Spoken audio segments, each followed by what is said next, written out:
Mandeha ankafizy mahafinaritra manodidina rehetra, mino aho fa mety avoavo anao. Ndeha hiantsa hikorana io mety misy fetra, mino aho fa mety asambatsambatra anao fa ny eto fiainana mandalo tsy asiana fahavalo. Peace.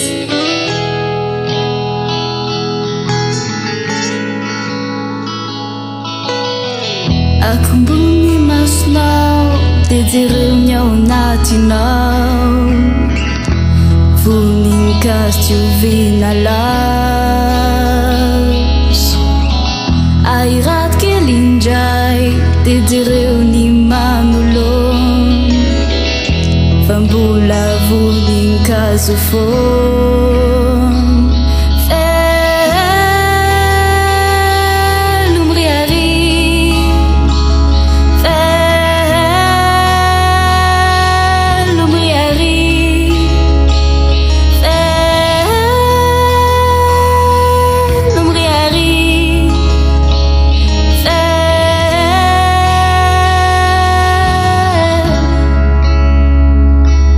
Vao fitiavana ny natiora fa ny rehetra dia iray ihany, na voahirana na vorondolo na olo tsisy avelantsika hitomany fa hifaly.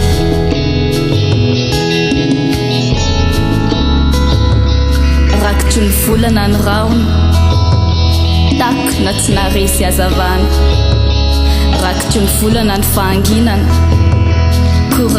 korana tsisy ohatr'izany.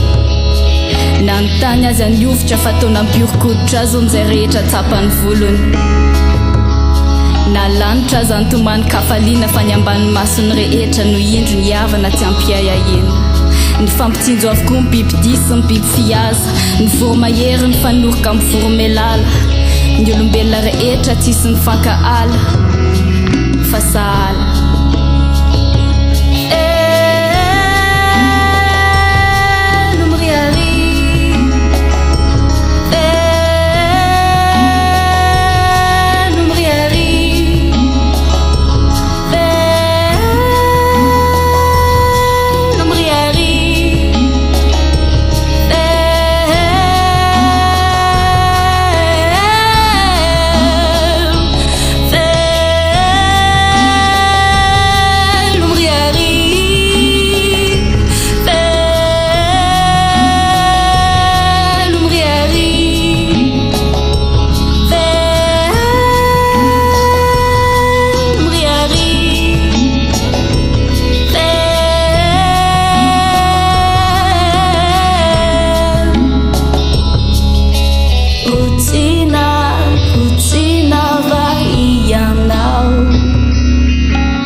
Rutina vai anao, eo amin'ny priariana amin'ny fahavelomana.